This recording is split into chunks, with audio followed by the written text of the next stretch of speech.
Sacrificing everything for someone is ordinary. Finding someone who respects your sacrifice is extraordinary.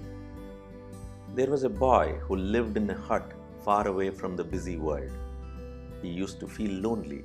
He used to stroll in the open fields and rest under a tree. It slowly became his daily routine. The boy and the tree had become friends. The boy started playing with the tree, talking to it, climbing on it, swinging on it, jumping from it. Both the boy and the tree had developed a strong relationship between them. One day, the boy said, "My dear friend, I'm feeling very hungry." Tree smilingly said, "I have an idea.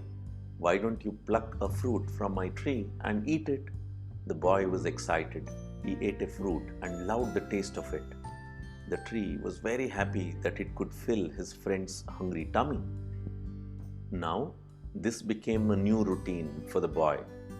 Come to the tree, play with it, eat a fruit, and rest under the leafy branches and return to the hut.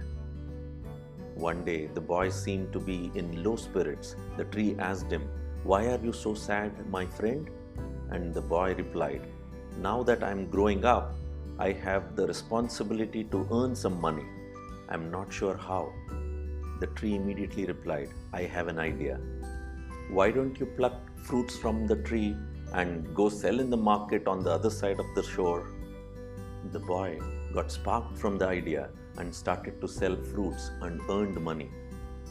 This was his new routine, and the tree was very happy for the boy. Several years went by, and the boy had grown up as a young man. One day, the young man seemed to be thinking and concerned about something. The tree asked him, "What's worrying you?" The man replied, "I am getting married and my hut is too small to accommodate a growing family." The tree immediately responded with great enthusiasm, "I'm so happy that you are getting married. Don't worry, I have an idea. Why don't you cut some branches of this tree and expand your hut?" The young man was thrilled and went on to build a bigger home for himself. He lived happily ever after with his family. After a long time, the man came back to the tree and the tree welcomed his friend. They spent some time together catching up, and the tree realized that the young man was now a father. His family had grown and also his aspirations. The tree asked, "What's your new plan for the growth?" The man replied, "I plan to shift onshore to the other side where there are many opportunities to grow, but I'm helpless.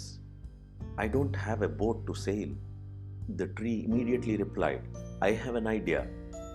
Why don't you cut this tree and make a boat for yourself?" The man went on to cut the tree, made a boat, took his family, and sailed.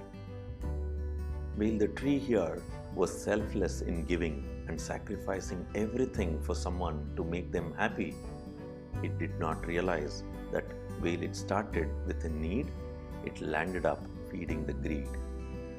If only the tree could have found someone who respected the resources, who had a profound purpose, who could distinguish between the need and the greed, who could think holistically, who does not forget his roots, who made it a habit to share the fruits. Journeys of innovation, entrepreneurship, and entrepreneurship demands many sacrifices. Sacrificing is a great quality to be developed. It becomes extraordinary if we find right people accompanied with these little extras, which makes the sacrifices meaningful and sustainable. We need to realize that we are all transient and we have the responsibility to make this world better than what we got when we give. Sacrificing everything for someone is ordinary. Finding someone who respects your sacrifice is extraordinary.